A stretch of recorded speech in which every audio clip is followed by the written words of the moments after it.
Welcome, everyone. Mm. We're just going to give it a few moments just as people start trickling in. So nice to see so many people tonight. If you're in Philly, I hope you got out and enjoyed the nice weather today. Just going to give it maybe one more moment. I see that number climbing up in our participants.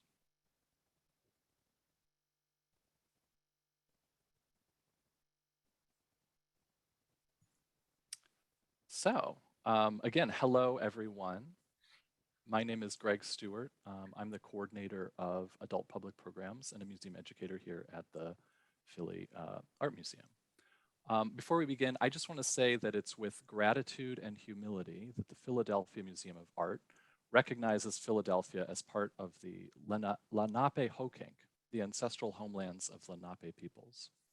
A long history of broken treaties, forced migrations, and fraudulent agreements, such as the Walking Purchase of 1737, displaced many of the Lenape from this land.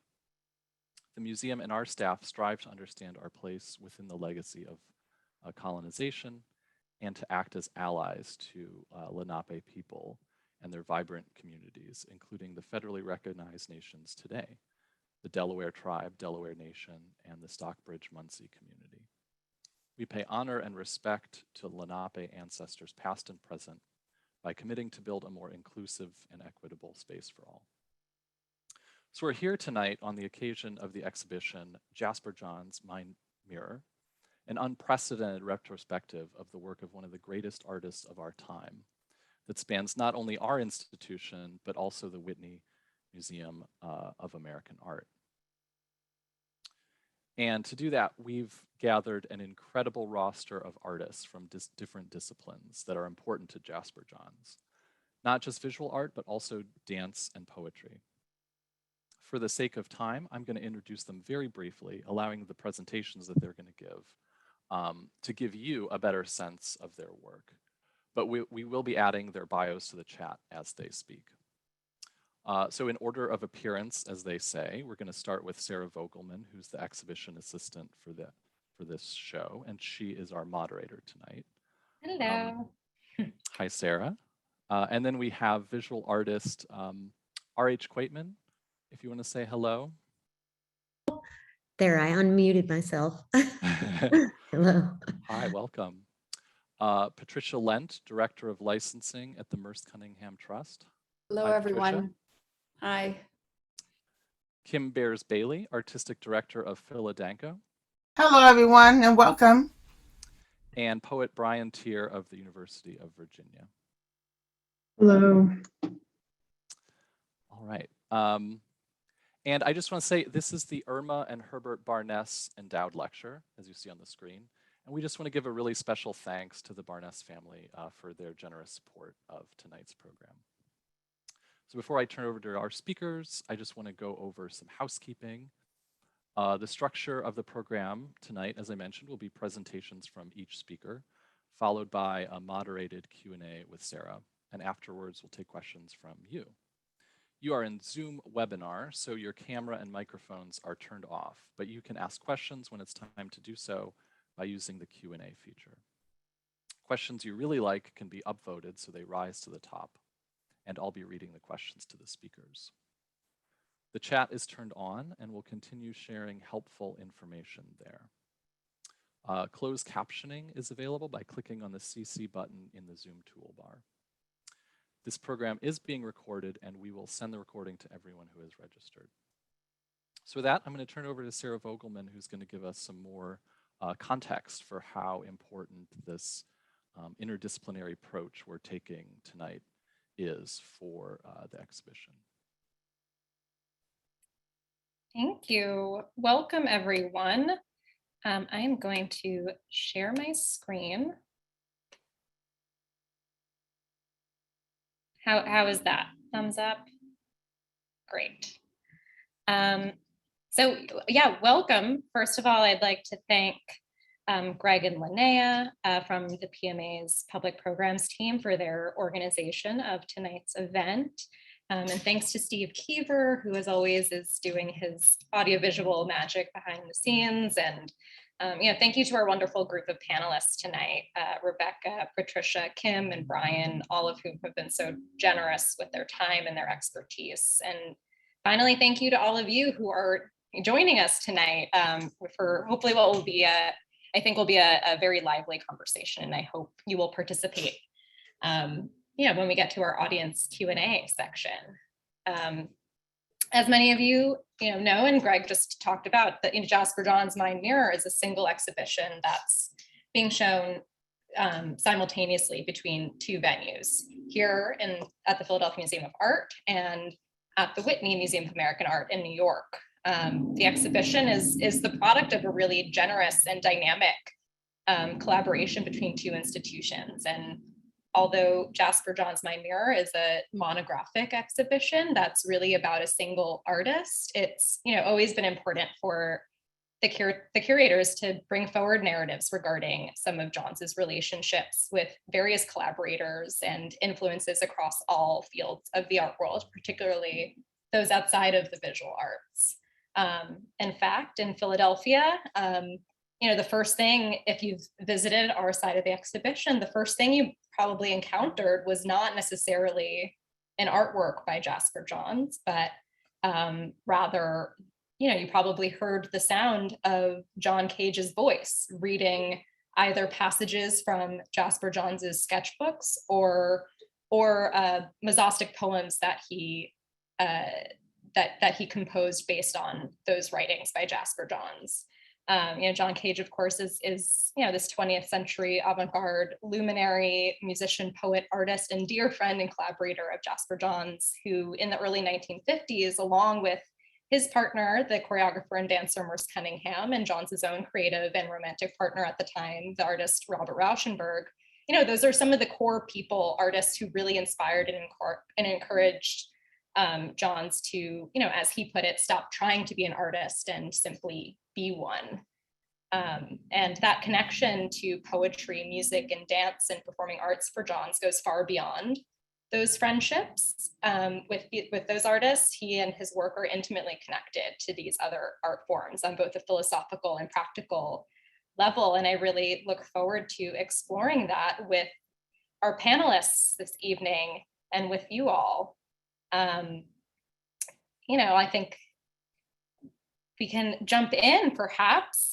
And I think that the goal here, I think the idea hopefully will become clearer tonight. And if you visit both sides of the exhibition and attend our related programming, is not just that Johns is open to collaboration and influence from other art forms, but how truly foundational these interdisciplinary influences are for him, and the way he works and thinks.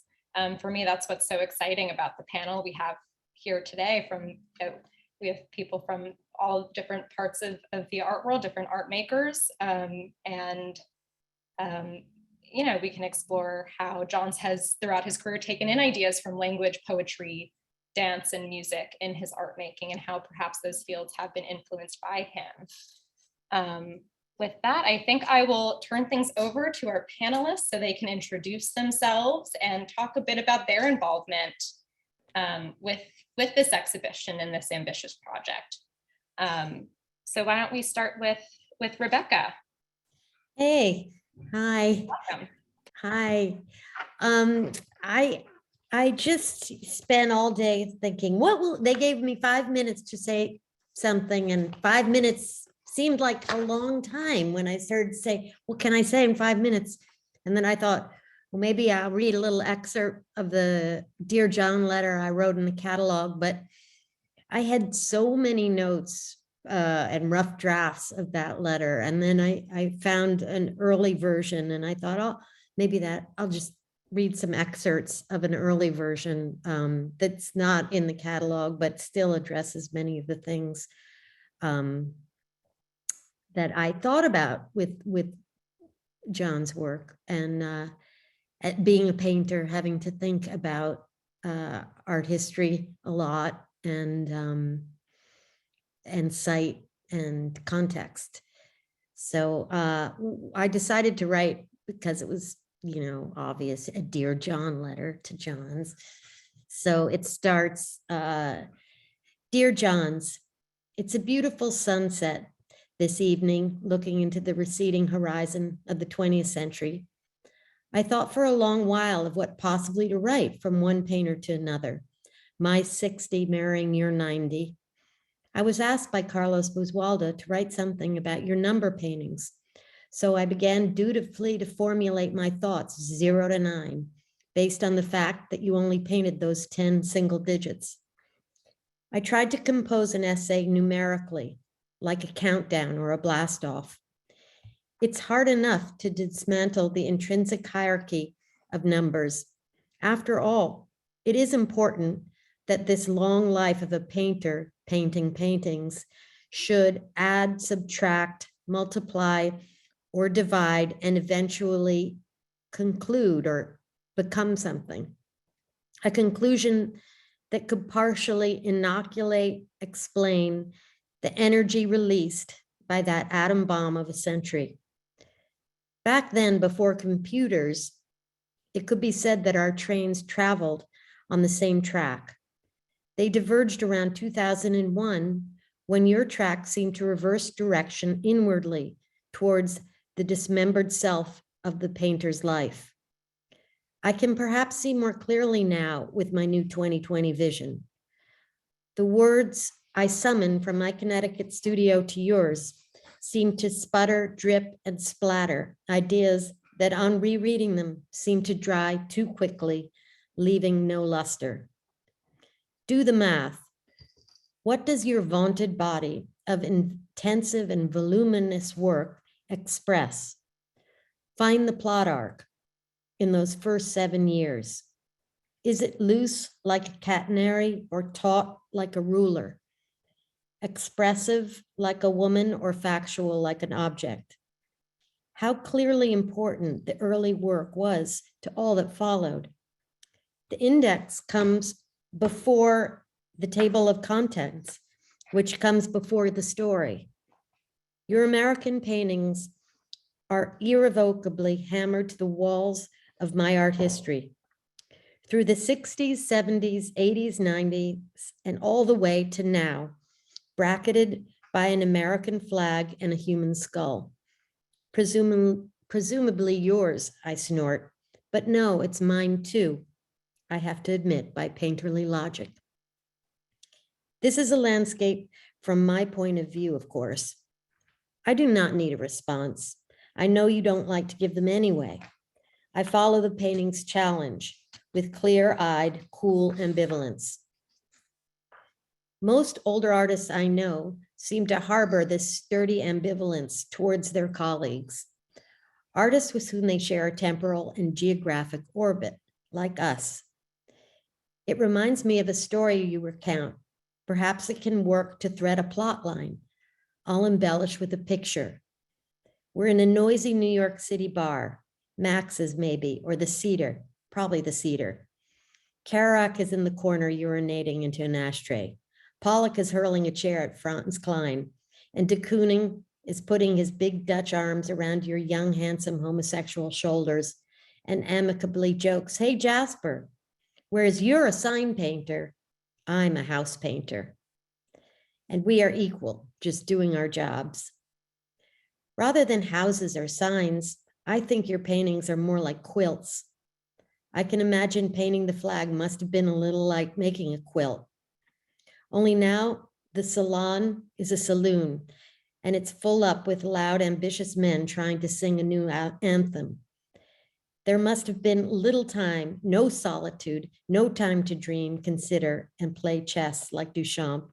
No, there was New York City rent to be paid, parties to attend, and most importantly, there was a job to be done. You were an artist, and so you better start, shoot. American flag. You explained it with, "I have a dream."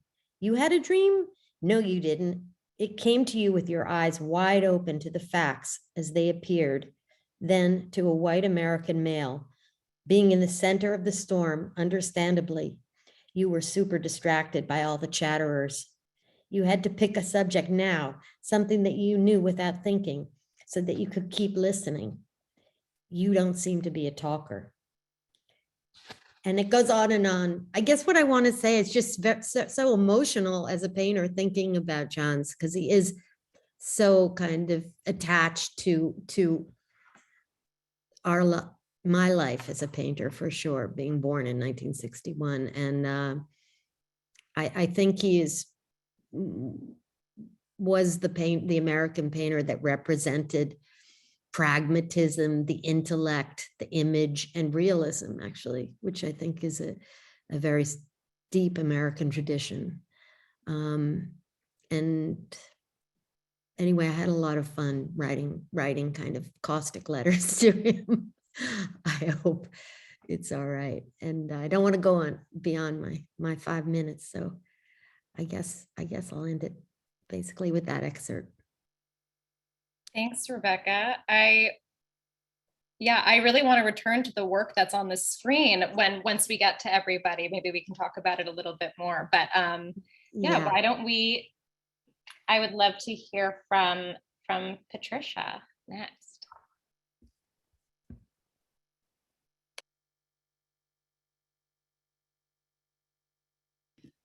Stuff sorted out. So good evening. My name is Patricia Lent. And my connection to Jasper Johns and to this exhibition comes by way of the choreographer Merce Cunningham. In 1967, Cunningham and his partner, John Cage, asked their friend Jasper Johns to become the artistic advisor for the Merce Cunningham Dance Company. Before I explain how I fit into this, I'd like to share a short clip from a documentary by Elliot Kaplan in which Johns talks about how he responded to that invitation.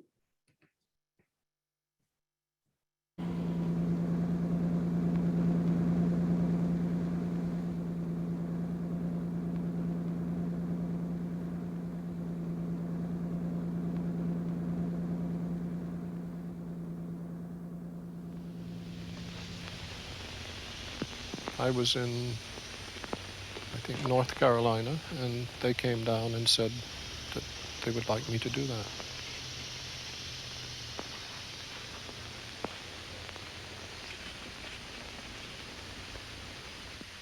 And I thought, who else would do it? And then I thought, well, maybe I would do it in a way that would offend me less than if the other people who are available did it, which was a terrible way to make a decision and an arrogant one, but nevertheless, that was my feeling. Having a sense of what he is about, I've always had the feeling that I would try to work to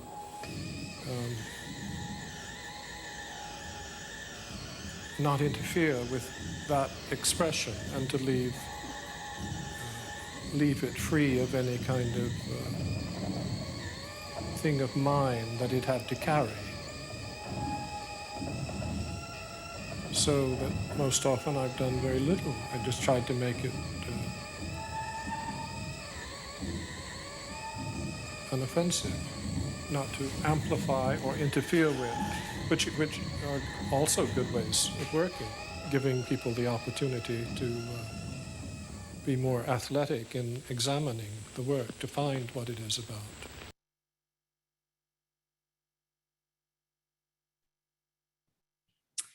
Jasper Johns' contribution to Cunningham's work and company was profound.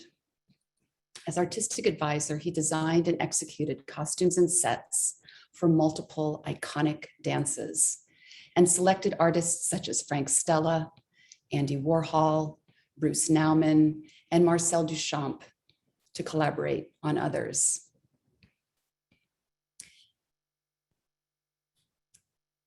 In 1980, Johns ended his tenure as artistic advisor. 2 years later, I took my first technique class at the Merce Cunningham studio. I joined the company in 1984 and subsequently danced in more than 40 works choreographed by Cunningham, including revivals of 2 dances with costumes designed by Jasper Johns. But he never designed a costume especially for me. I arrived too late. When I look at Jim Closty's photographs of Jasper Johns cutting Merce Cunningham's rainforest costume, or spray painting Jeff Clayton's Canfield costume, I am intrigued, inspired, and frankly envious. During my 10 years in the company, I did meet Johns on multiple occasions, usually when he came to the theater to see Merce's new work. I knew that Merce regarded him as a great friend and steadfast supporter, and I sensed that they were deeply interested in each other's work. After leaving Merce's company in 1993, I didn't expect to be engaged with his work again, except as an audience member and occasional teacher. But in 2008, toward the end of his life, I was asked to become the director of licensing for the Merce Cunningham Trust.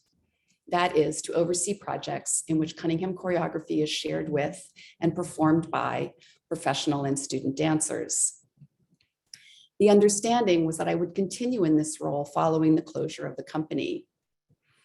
When I asked Merce how he felt about his work being danced by companies other than his own, he replied, "As long as people are interested in dancing the work, and as long as people are interested in seeing the work, I'm interested in having it continue." And so the work continues to be danced around the world, which brings me to the Mind Mirror exhibition and a request I received from Carlos Basualdo, one of the co-curators. Could I devise a live dance performance for the museum that would in some way represent the long and rich collaboration between Johns and Cunningham? A daunting task. We arrived at the idea to stage an event incorporating choreographic material from 4 different Cunningham Johns collaborations: Un Jour de, Land Rover, Canfield, and Exchange. Last month, I began working with Philadanco, a renowned company with deep roots in the Philadelphia dance community, and a company that has never performed Merce's work before.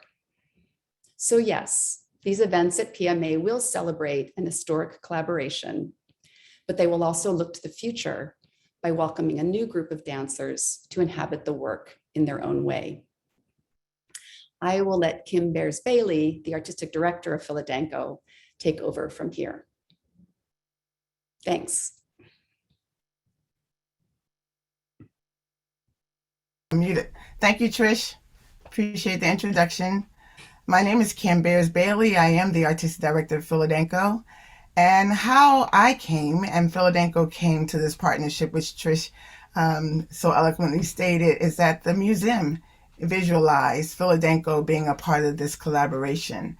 And I think, going into our 51st, 52nd year, this is a wonderful opportunity for the company now to experience this. We are a predominantly modern company that has never done any work by Cunningham, but some of the dancers are quite versed in the technique.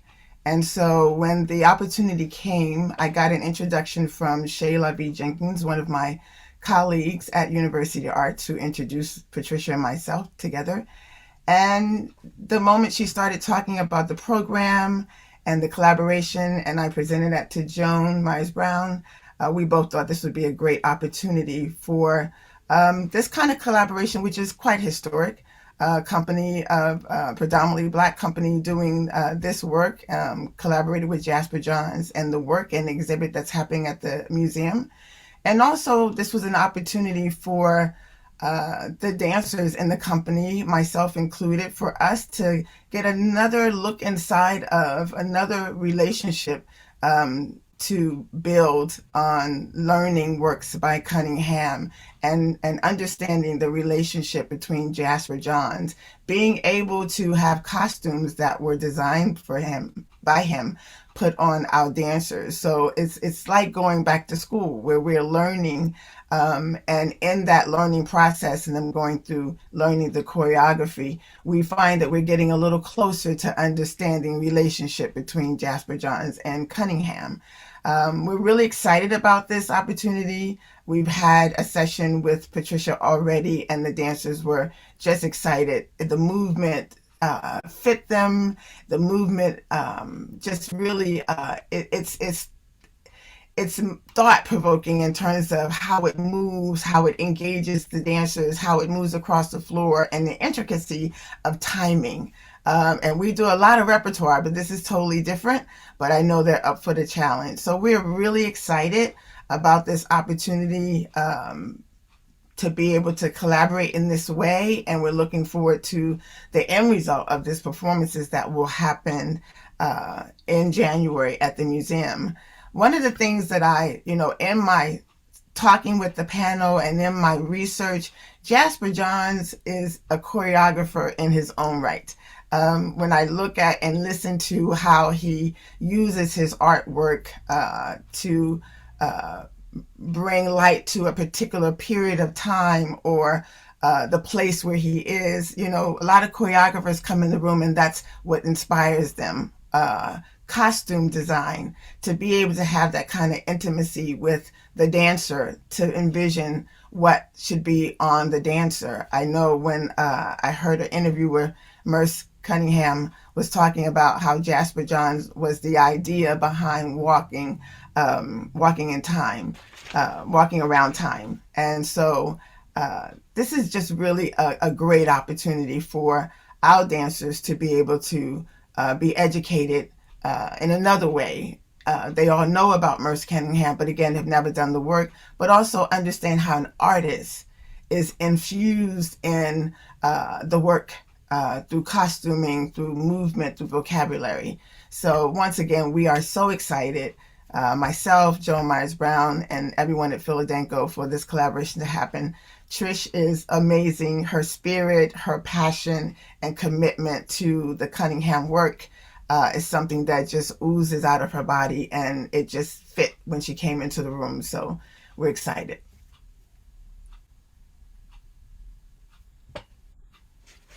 I am so excited as well to see the Philadanco dancers dance these Merce Cunningham dances with the costumes designed by Jasper Johns. But yeah, last but not least, I'd love to hear from you, Brian.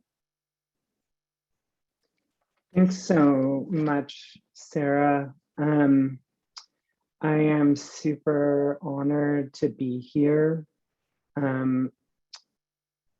with everyone else. And my connection to Johns is a little more indirect. I was for a long time, lived in Philly and was a professor at Temple University, and I received a Pew Fellowship in part for a book engaged in a conversation with Agnes Martin, which I think is how I came to the attention of Sarah and Carlos, who began a conversation with me about perhaps curating poetry event for this exhibition. And that conversation was continued with Greg and Linnea. So I'm really honored to get to continue that conversation. We will be having a reading, I think it's January 19th, with Cole Swenson, Rick Barrett, and Khadijah Queen, and myself. All of us have written work or will have written work directly involved in conversation with Johns. And so now I want to thank Linnea and Greg for inviting me to do that. And now I'm just going to read this talk focused actually on Johns's conversation with Hart Crane. It's about 6 minutes, so bear with me. The poet Hart Crane published White Buildings, his first book, in 1926. During a decade when many difficult high modernist texts were published, it was greeted with unusual ambivalence, even by some of Crane's champions. Poetry magazine editor Harriet Monroe published one of his poems, then complained in an open letter to Crane that, quote, "Your practice strains your theory by carrying it with relentless logic to a remote and exaggerated extreme. It reeks with brains. It is thought out, worked out, sweated out, and the beauty which it seems entitled to is tortured and lost." In 1930, poet and critic Ivor Winters, in reviewing Crane's second book, The Bridge, wrote, The flaws in Mr. Crane's genius are, I believe, so great as to partake, if they persist, almost of the nature of a public catastrophe. And in 1935, 2 years after Crane's death by suicide, critic R.P. Blackmer continued to conflate his perceived personal and aesthetic failures by writing, "In Crane, the poet succumbed with the man. There is about him the distraught but exciting splendor of a great failure." Jasper Johns was born in 1930, the year of the bridge.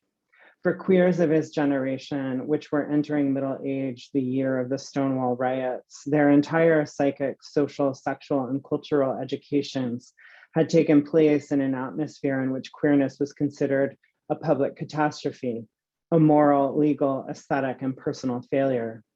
Many queers inherited a sense that to make art was less a matter of self-expression and more a matter of coding, writes the critic Thomas Yingling.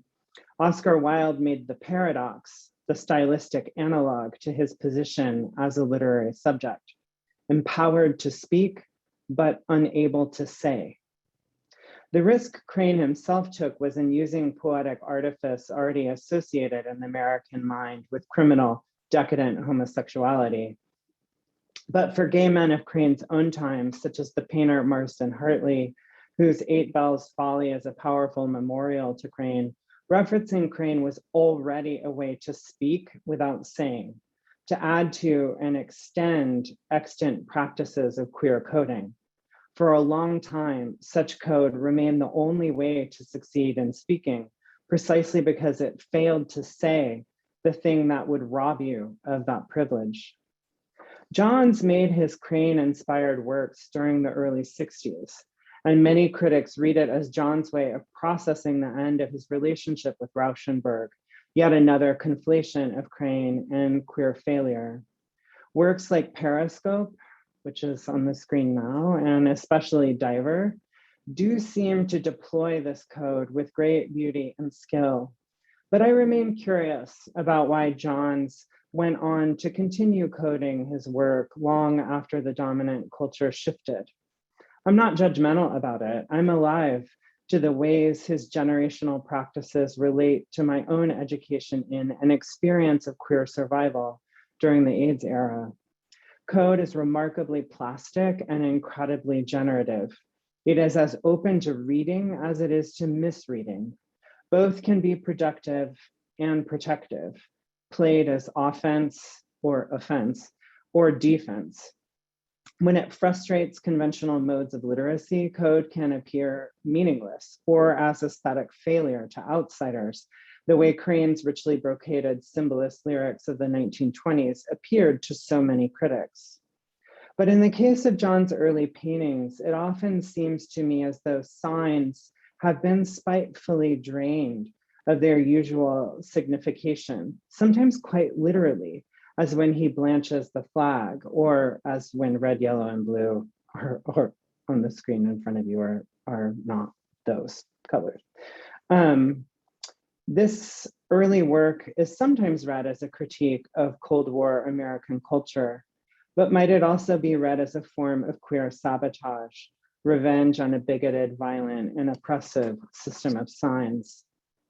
Certainly the way Johns during the 50s and 60s both courts and thwarts the ordinary signifying power of representational forms reminds me of Crane's critique of capitalist reason during the interwar period of the 20s. And this is a quote from Crane. "The mind has shown itself at times too much the baked and labeled dough divided by accepted multitudes. Across the stacked partitions of the day, across the memoranda, baseball scores, the stenographic smiles and stock quotations, smutty wings flash out equivocations." John stenciled his own equivocations across the stacked partitions that are his number canvases. And like Crane's equivocations about a consumer capitalist mind, they strike me as peculiarly queer, exemplary of what Jack Halberstam might read as failures that come accompanied by a host of negative affects, such as disappointment, disillusionment, and despair. but which also provide the opportunity to use these negative affects to poke holes in the toxic positivity of contemporary life. In contrast with Crane's deliciously excessive lyricism, Johns' far more reserved early work has been judged an unmitigated success.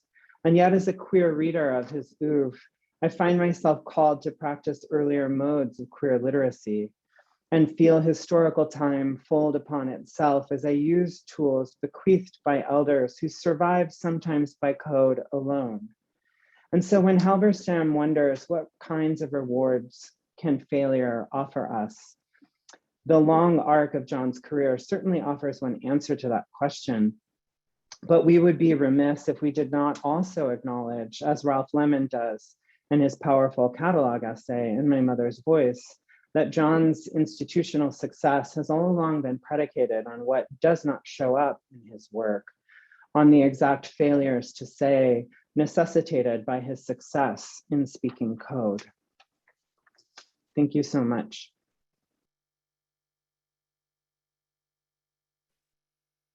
Thank you. I will invite all of our panelists to turn their cameras back on. It would be great to start talking. I have so many thoughts. One in particular is, it seems to me sort of a thread that has come through for me as you all were talking, was sort of this, you know, the way that Johns in that really wonderful video you shared, Patricia, of, you know, talking about not interfering in terms of a collaboration with this sort of being there but not being there, and then Brian, the, you know, speaking without saying, kind of the presence of the artist or non-presence in terms of a collaborator or sort of an interdisciplinary thought process towards working with another in another medium, but also in his own, sort of that there's sort of a systematic approach there I'm thinking about. So that's sort of a half-baked idea, but I guess my question for all of you to start maybe, and some of you sort of, you know, started to get at this in your introductions, but curious about your earliest impressions of Johns, you know, how perhaps they changed through working on this project, if at all. And, you know, is there something, you know, maybe you learned about Johns's impact on your particular field or your field's impact on Johns that maybe you didn't understand before this sort of collaboration with this exhibition? I'll jump in. Great. I'm hoping that I knew about Jasper Johns before I moved to New York in '82, but I can't 100% guarantee it. I grew up around DC. My mother was a big lover of art. We went to the National Museum, and I'm sure I saw a Jasper Johns painting, but I didn't see Cunningham's work until 1982 either. And so when I moved to New York, I went looking at John's painting as somebody connected with Merce. Mm-hmm. And I remember, you know, going to MoMA and seeing the target with four faces, and saying, oh yeah, this is him, you know, I got the target, or, you know, but it wasn't a very deep, I didn't have a background with it. I didn't have a relationship with the work. The first work that I remember really just hitting me in the sternum was, there was an exhibition of his gray paintings. I think it was in the 2000s sometime. And I don't know, I got to the museum a day that there weren't 3,000 other people there. And I just was really mesmerized by it, you know, and I knew, you know, he and Merce worked together. He and Merce admired one another. What I noticed this time going to the exhibition in Philadelphia, and I was standing in front of, it was a whole wall of, I think they're called 5 postcards, which aren't paintings I particularly recognized or knew. I mean, I knew they were Jasper Johns paintings, but I looked at them and I thought, there's something, it's not just that they liked each other's work, there was something similar they were working on. And it has something to do with inventiveness not necessarily being about making lots of different things, but of making things differently. And maybe it's because I'd never seen so many of these variations on his paintings together at one time. And that's what Merce did too. I mean, he had a vocabulary and he had these phrases, and he would take you do the phrase, and then you do the phrase on the diagonal, and then you do the phrase fast, and then you drop out part of the phrase, and then a lift would get added to it. And I was like, oh, they were, in some way, they were doing a similar thing, but in a different medium. And the other part that I haven't really figured out yet is as I was looking at the series, I said, there's something here about time. And Cage and Cunningham always said that what music and dance have in common is duration. They're art that happens over time. And I thought there's something in that series that at least it indicates time, like it hints at time, that vase is going to fall off the table or whatever. And even like even those beer cans, it's like one's not opened, presumably full, and the other one's open and presumably empty. And so it's not just either or, it's before and after. There's some arc of time. Anyway, that's what I got from the exhibition. And I think it's because of there was so much work to look at, and the way that it was organized, you saw all those variations. So that's been my breakthrough. Well, I want to piggyback on that a little bit. I have not seen the exhibition in person. I will. But we were given the catalog, and I agree with what Trish is saying, is that you can go to one exhibit that has maybe multiple paintings, and you think it's the same thing, and then you'll look at something and it just be something different. I was really intrigued by the numbers, the painting with the numbers on it, and it just made me think about the rhythms that Cunningham uses in his work. You go from a 5 to a 2 to a 12, like that kind of seeing that in his paintings, and then watching Tricia in the studio. There is definitely a connection with the two of them. And for Jasper Johns to give a choreographer of Merce Cunningham's, just to give him the idea that Merce said, yes, I'm going to take this for your idea about walking around time. I thought, wow, that's amazing. Like, that's why his background sounds like that of a choreographer, even though he's an artist, a painter. He had that kind of understanding of what it took to create the magic through dance, because he created it through his art.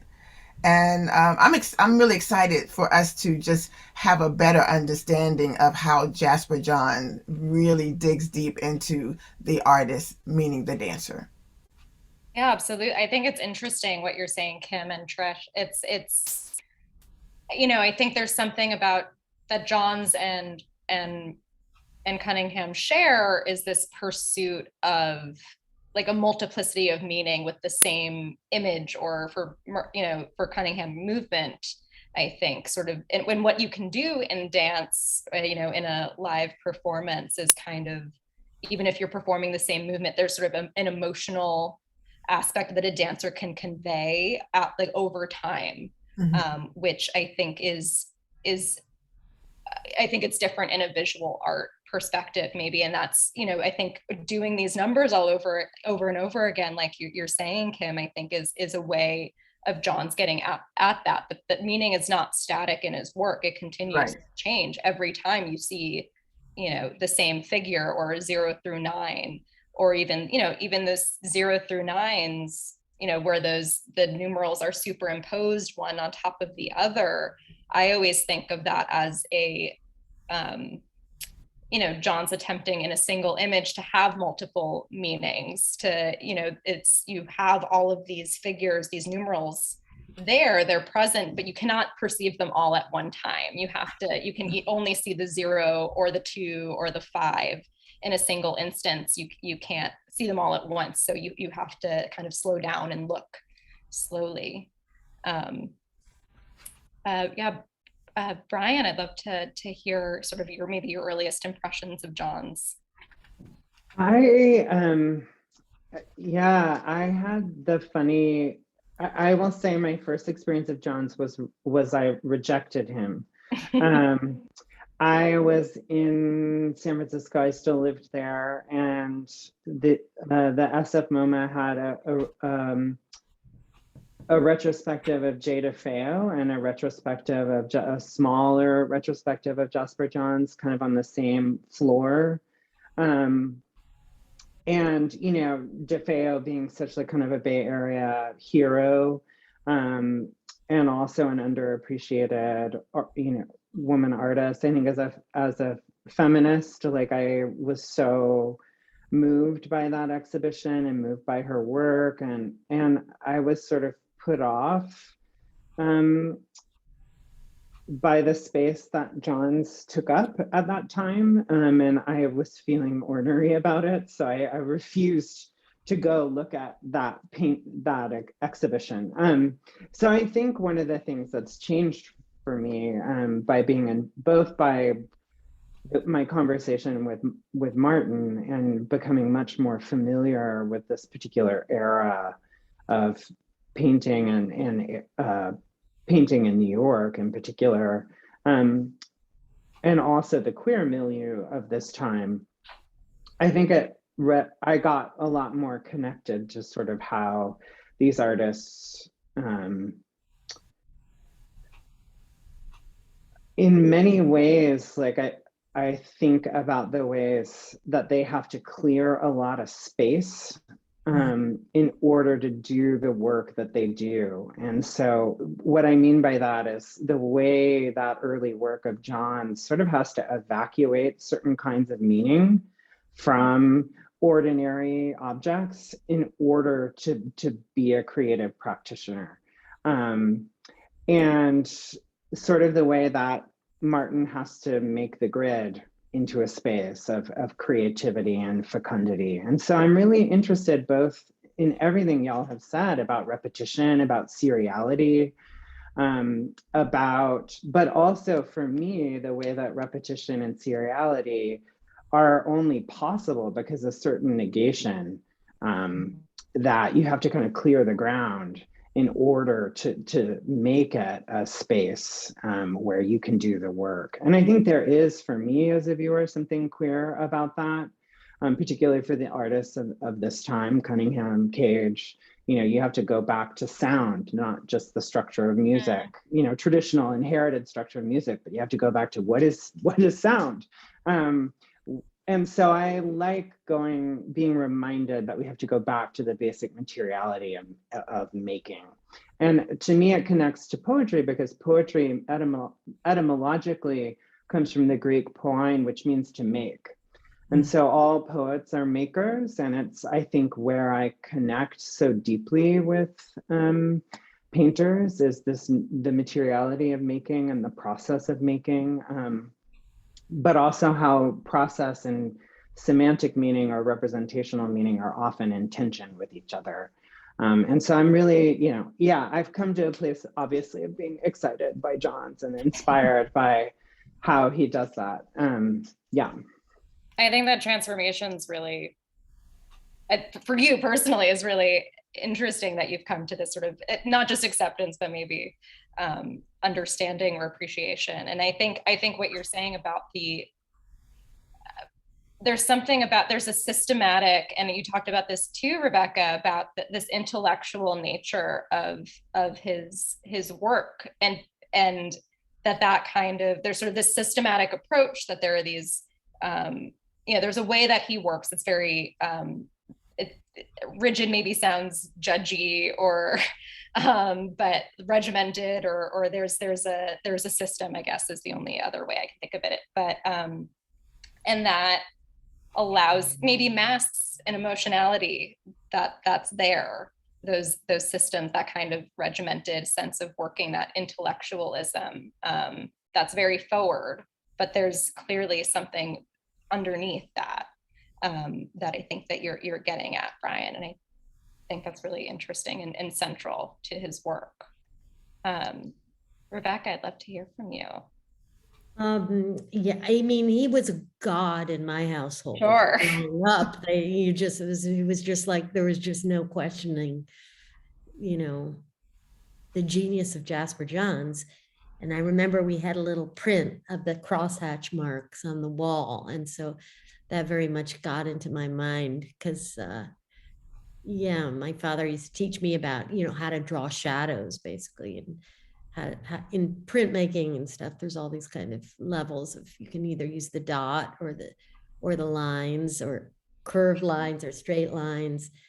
And so I became interested in writing about him, also about how clever it was of him, to go back to the print, basically, like Warhol and Lichtenstein and his and Rauschenberg all went to printmaking and looked to what kind of marks printmaking makes. And the dot was kind of taken by the time he got there. So he had to he came up with the crosshatch. And I just thought that was so interesting, as it kind of, to see that that's an option to traverse a blank plane in a grid. And also, I just think it's very, very unusual, the kind of specificity of the images, the motifs he uses again over his entire life now, to up into his 90s. He still has the cast of characters that he's always had, that were sort of made in this first 7 years of his career. And that's really unusual, I think, and interesting. And also, I also think that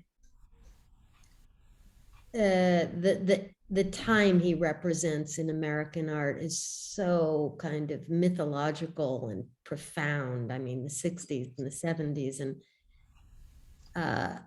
it's so wound up with that. It's very hard for me to separate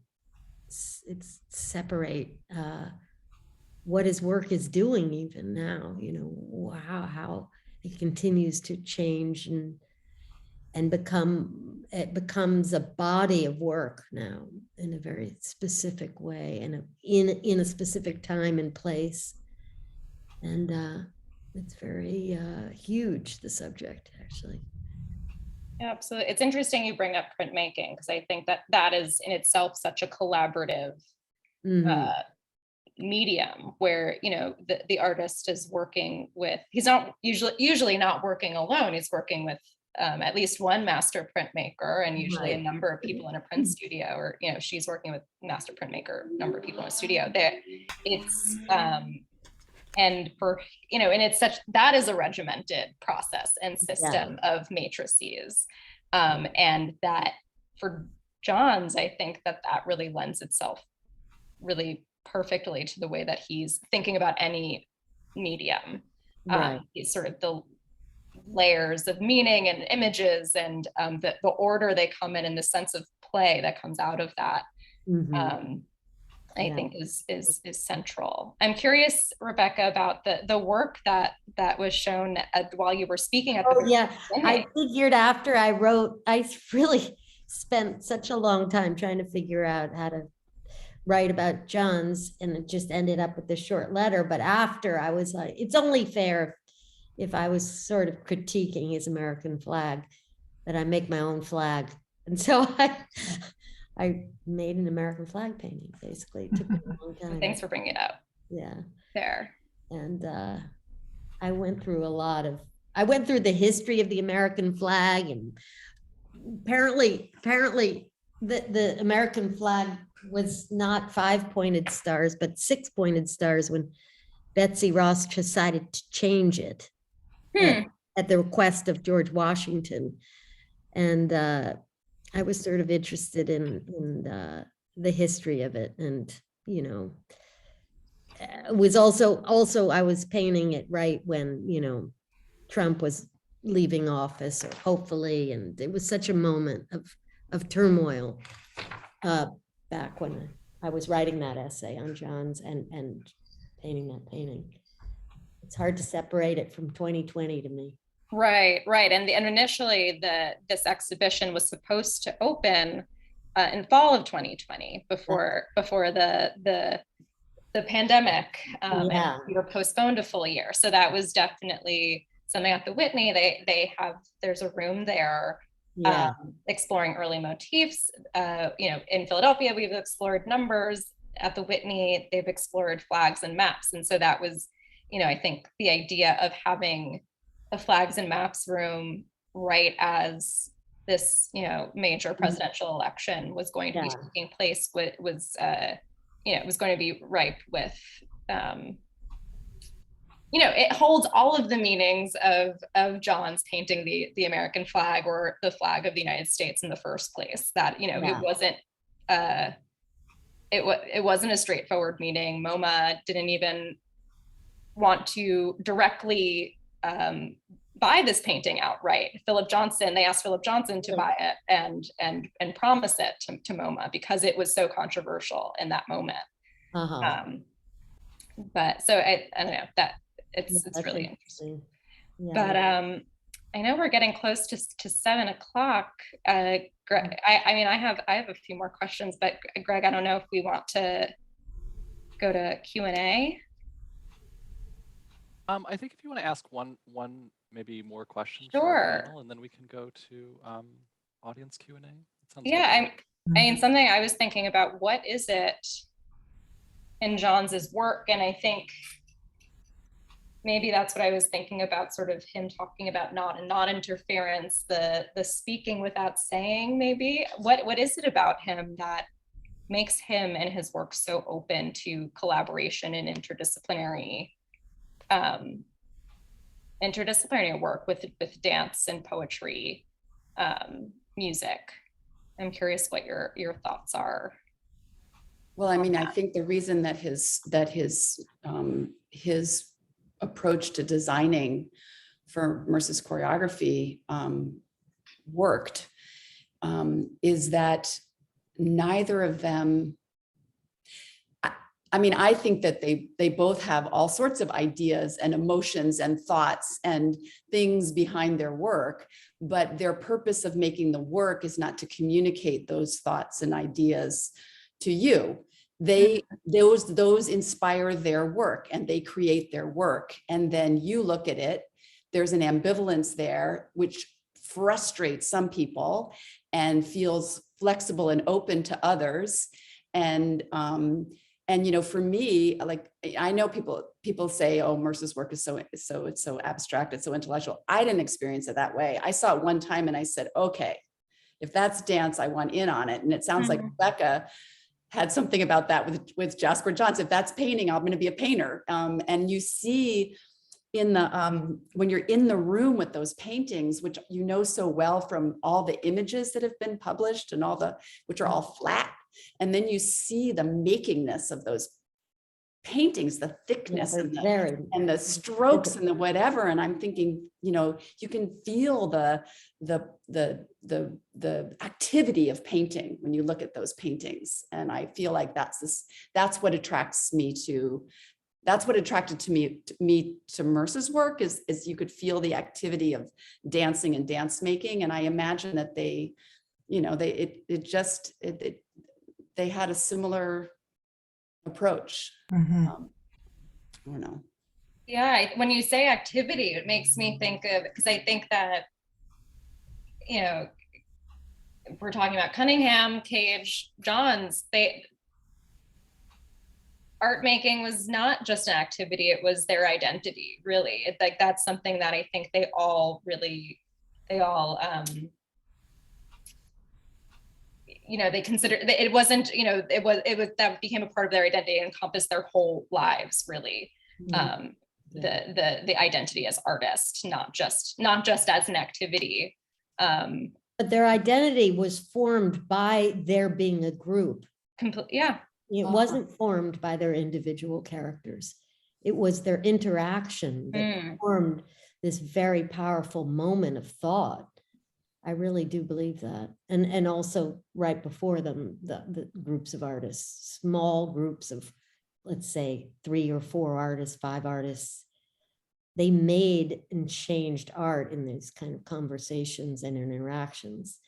And I don't know if that's happened for a while, actually, in American art, you know, where there have been these kind of powerful groups of artists that change something that's dialectically, I guess, in Yeah, do we dare speculate why? We Why have we to, feel like we that have doesn't to. happen, yeah, anymore, or why it's unique to that moment? Maybe we don't see it. I don't know.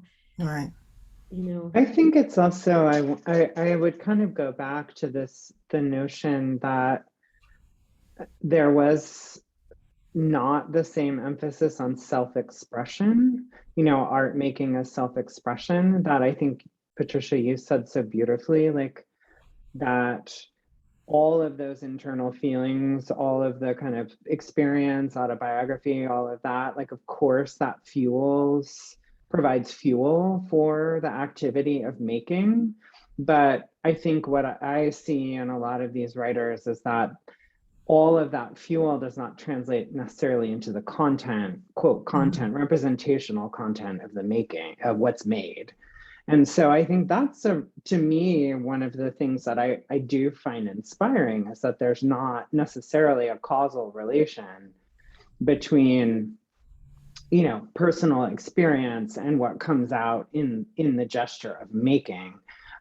There's always, I should say, a perceivable causal relation between personal experience and what comes out in the making. It always comes from the artist's body, from the artist's life, but it's not, I think we have now a different expectation between the relationship between autobiography or life and making. And I think that, I don't think that impedes anything. I think it's just a really different time, historical moment in time. But that's something that I, as a gay man who came of age, you know, inspired by someone like Wojnarowicz, you know, reading Johns's work for me was sort of like, why would I go back to this after the period of AIDS activism? And so, and sort of a content forward art making process. And so I have learned like this greater flexibility from that generation of artists. And that I do find actually inspiring without having to reject a maker like Wojnarowicz. Right.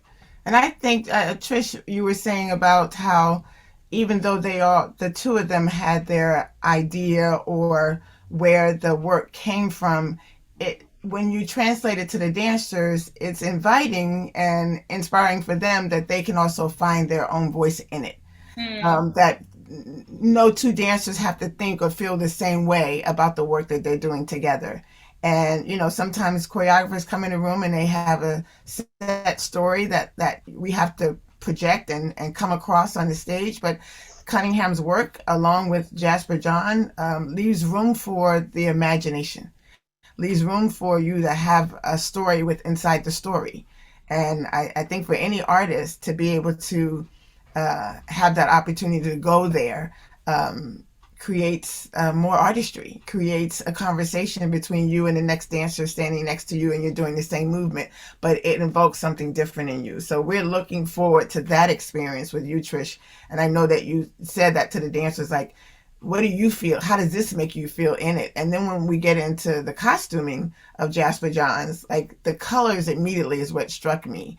And again, I think it's that intimacy of him having the same kind of conversation in their art form, Merce Cunningham and Jasper Johns, that made them just kind of ooze together. So again, we're excited about the process.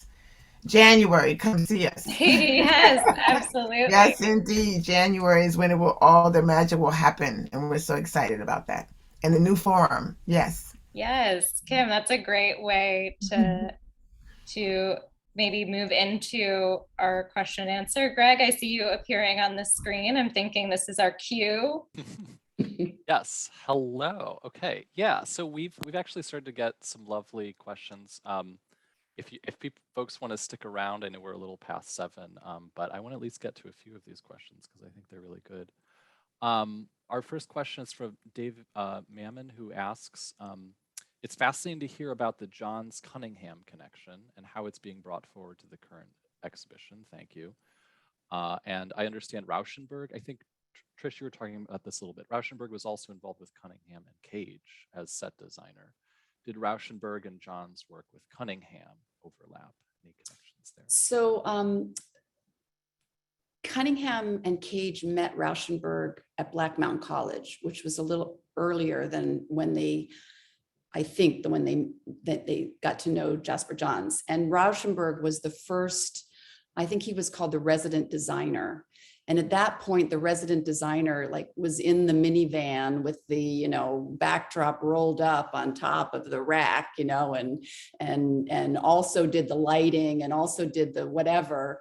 And he continued as the artistic advisor. I mean, the artist resident designer, I believe was his title, until 1964. And then they parted ways. And then there was a little period, a couple of years when there was nobody doing the job. And then Jasper Johns came in and started doing it. I have heard, and I don't know this personally, but I have heard that there was a dance called Summer Space that has a very famous Rauschenberg design. And I've heard that Jasper Johns helped Rauschenberg paint it, you know, so they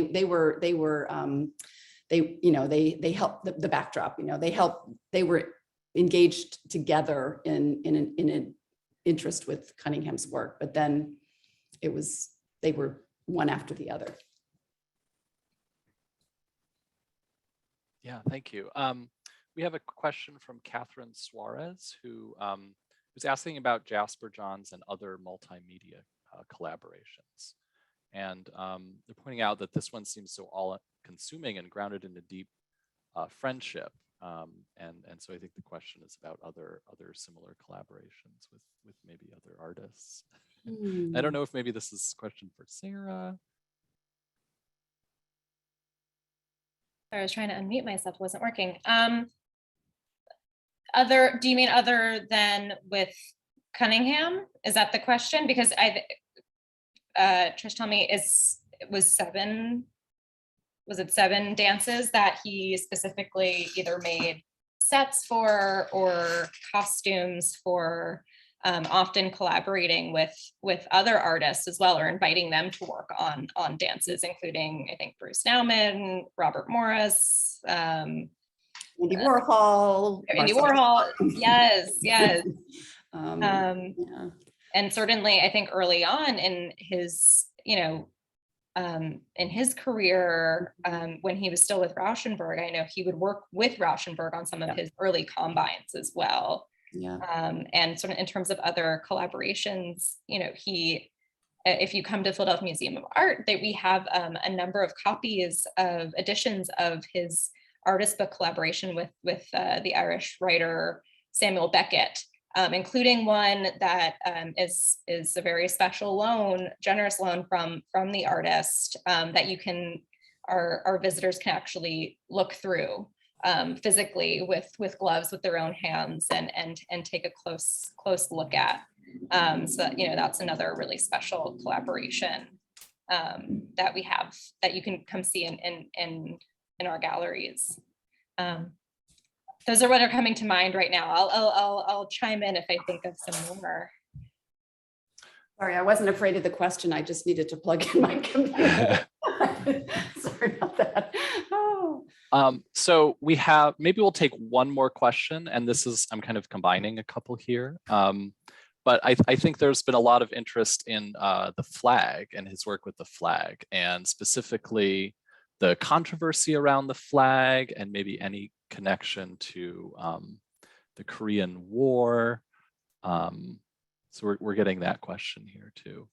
Sure, and I think before I answer that, I'm seeing Nancy Dalva in our Q&A as well, who's mentioning a really wonderful, Johns and Rauschenberg had they designed windows for a few different department stores, including Tiffany's, as they were called Matts and Jones is what they called themselves.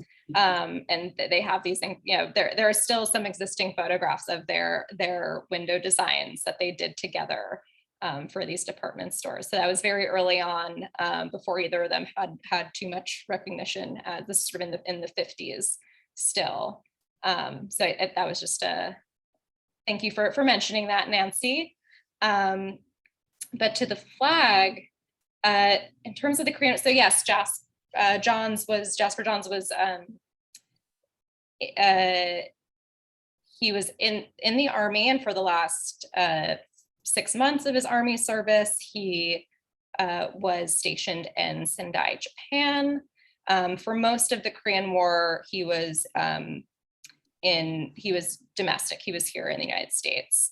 I don't think I've read anything about it being the flag being directly connected to the Korean War specifically, but I think it's hard to, I think the controversy around the flag at that moment really had a lot to do with the Cold War in general, and kind of this, was this flag, was it a flag itself, or was it an image of a flag, is I think one controversy. I think another is what the meaning of it was, whether it was nationalistic or jingoistic in its meaning, or if it was the opposite, and very completely irreverent in terms of what it means and its meaning in terms of nationalism. And I think that was sort of maybe some dangerous ground for MoMA to be playing in at that moment. Because it was pop, Yeah, it was directly from, and also not accurate either. It's never the right number of stars. It's not, it's there's a lot more. Yeah, that's what, pop comes out of that. That's sort of lays the ground. It's like, flatbed. Yeah, there's a real sort of abstract in that moment. Yeah. Abstract realism. Concrete. Absolutely. I think maybe just so we can include Trish and Kim in our audience Q&A here, we have a great question about the costuming in particular. And are the original costumes designed for Johns for Cunningham still in existence? If so, will they be worn by Philadanco? The original costumes for most of the Cunningham dances are now in the collection of the Walker Art Center. They have all the costumes and sets, or as many of them as they could have. And no, Philadanco will not get to wear those museum items. You can't even touch them. Like they're very, they're very much, they very much entered the museum universe. Right. But what we have are the designs, and for the most case, with Jasper Johns's designs, they were the colors. It was a palette, and then, or it was like a variegated. But in the costumes that Kim's dancers are going to be wearing are based on the costumes for Land Rover, in which each dancer wore a solid color, and so we are going for those colors. The material that costumes were made from then are not the materials that dancers dance in now. So it's not the fabric so much, and it was leotards and tights, and they're going to be unitards, and all those adaptations are being done by Reid, Bartlemie, and Harriet Young, who are costumers who've worked quite a bit a lot in dance, but also have really studied the Cunningham designs. And Reid actually just completed I think an MFA at UArts in costuming. So he's a New Yorker with Philadelphia connection. So yeah, we haven't really, we're just figuring out like measurements right now. I don't know, Kim, what's happening on your end, because I've been copied on emails, but I haven't had to answer them. So maybe you can. Right. Yes, we've been in contact. Of course, timing is everything, but I made contact with them to find out what I needed to do on my end. The fact that they're very familiar and they are unitards, so I don't perceive that being difficult. I'm excited to see how the colors are just vibrant on our dancers, because they come in so many shades. So we've been in connection with them, and I'm sure it's going to be, easy for them to be able to adapt that to our dancers.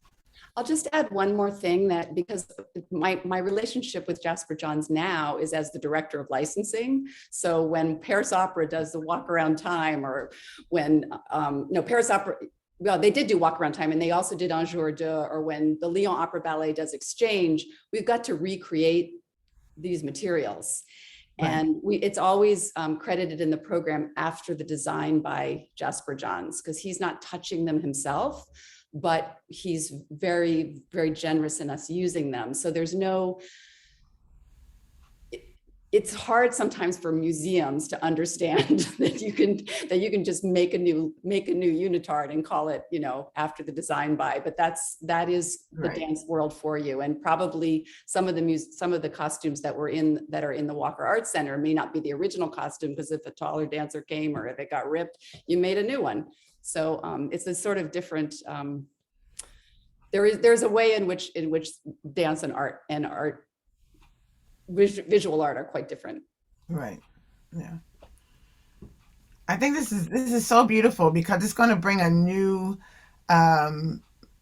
opening to dancers who may not typically go to the museum, or artists who may not go and see dance, to see them want to embark on visually seeing this collaboration is going to bring a new group of artists to Jasper Johns exhibit, and also to Cunningham. And I think that's a beautiful thing, because we are only as great as that came before us, and learning more about what's in front of us. So.